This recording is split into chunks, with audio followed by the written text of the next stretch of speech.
Assalamualaikum warahmatullahi wabarakatuh. Selamat siang. Kami dari kelompok 3 mata kuliah Logika Matematika hari ini ingin presentasikan hasil proyek yang telah kami buat, yang berjudul Sistem Deteksi Pelanggaran Akademik. Sebelum masuk ke materinya, perkenalkan nama saya Muhammad Ibrahim Usmana dan rekan saya. Nofriansah Salim Ahmad. Saya Baja Maulana Satria Kwada. Saya Rafael Syaril belum Dirgantara. Nah, kita masuk ke latar belakang terlebih dahulu. Kenapa sih kita buat sistem ini atau kenapa sih kita butuh sistem ini? Jadi, di dunia perkuliahan, aturan akademik dan kode etik itu kan sebenarnya banyak dan detail. Seringkali, komite etik kampus atau rektorat harus ngecek rekam jejak mahasiswa satu persatu secara manual buat tentuin sanksi. Masalahnya, cara manual ini akan memakan waktu sangat lama dan juga bisa saja ada aturan yang terlewat. Maka dari itu, kelompok kami mendapat ide berupa sistem keputusan otomatis berbasis C++ yang didasari oleh logika proposisional. Sistem ini bakal otomatis ngecek data kehadiran, tugas, plagiarisme, sampai kecurangan ujian mahasiswa buat ngeluarin hasil diagnosis sanksi secara cepat dan objektif. Tujuan utama dari proyek kami ini simpelnya ada tiga. Yang pertama itu kita pengen membuktiin kalau aturan regulasi di dunia nyata itu bisa diubah ke dalam bentuk pemodelan logika proposisional. Yang kedua, kita mau mastiin aturan-aturan ini valid dan nggak saling bertabrakan. Dan yang ketiga, kita implementasikan logika itu ke program C++ pakai metode forward chaining. Selanjutnya akan dilanjut oleh rekan saya yaitu Salim.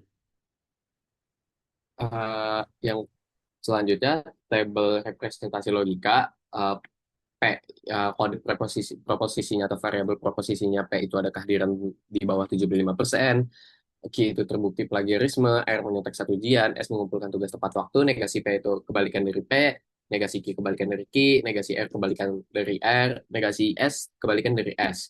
Nah, di tabel kedua PB itu peringatan berat. Scroll ke bawah lagi. PA itu peringatan akademik, SA itu status aman. Nah, PB itu Q atau R, PA itu P dan negasi S. SA itu status aman, tidak ada pelanggaran, negasi Q dan negasi R, dan seterusnya.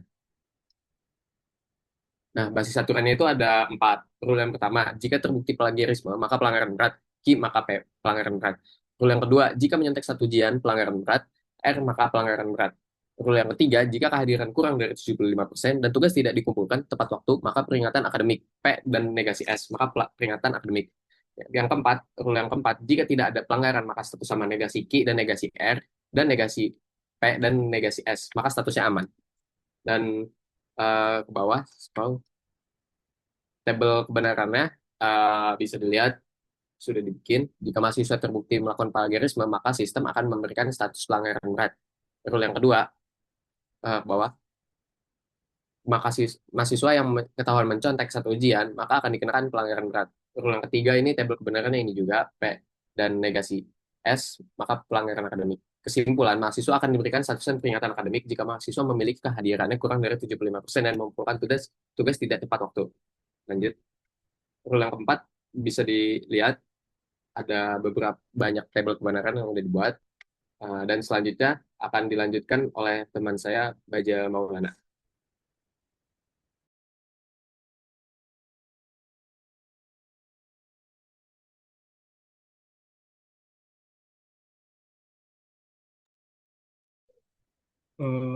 Dan selanjutnya, sekarang saya akan menjelaskan bagaimana logika proporsional tersebut diimplementasikan ke dalam kode C++. Pada struktur kode kami, fakta diinput melalui konsol berupa karakter Y atau N, yang kemudian dikonversi menjadi nilai boolean, true atau false.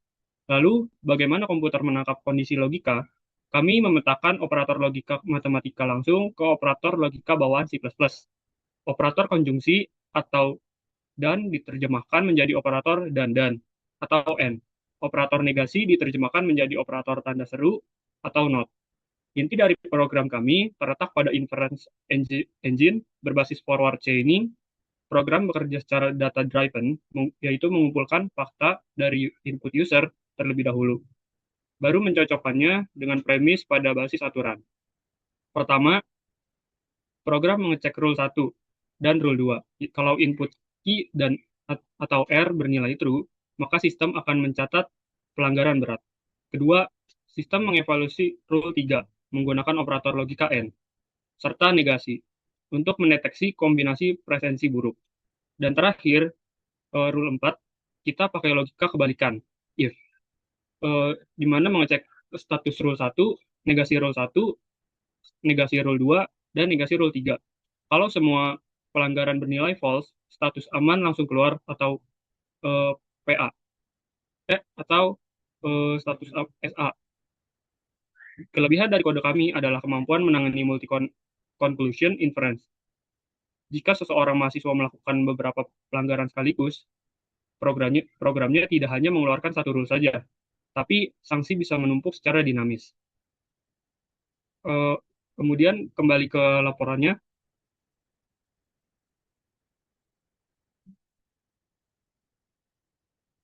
Di sini ada tabel skenario pengujian, di mana tabel ini menguji beberapa skenario yang sudah kami buat, yang akan dibahas oleh rekan saya, Rafael.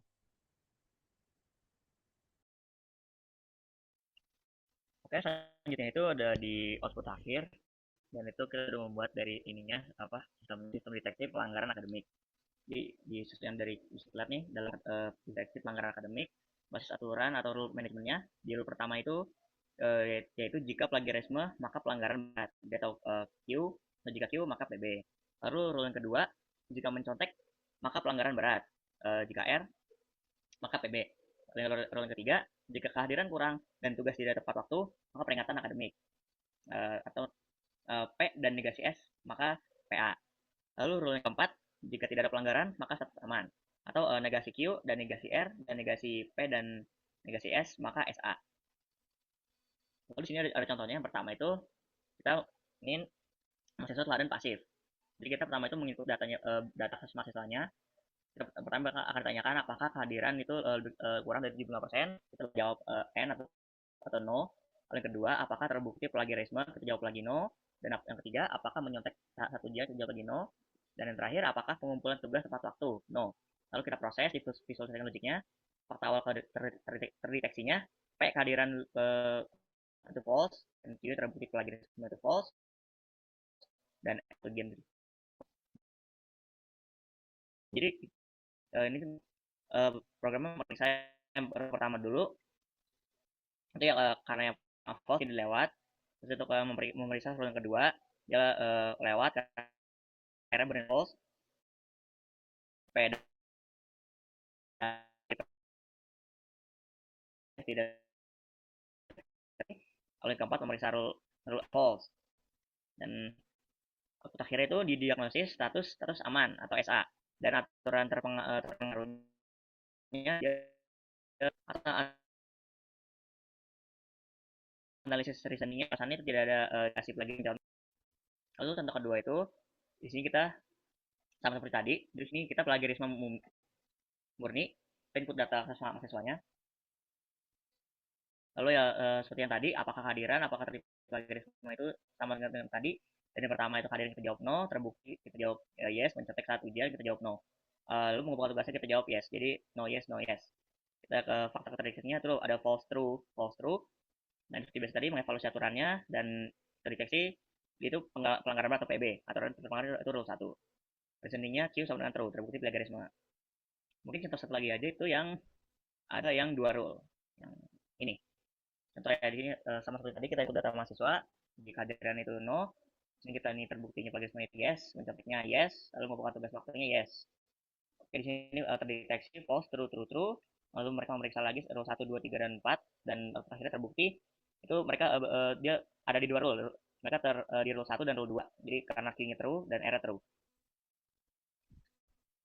Dan ini contoh yang lainnya lagi.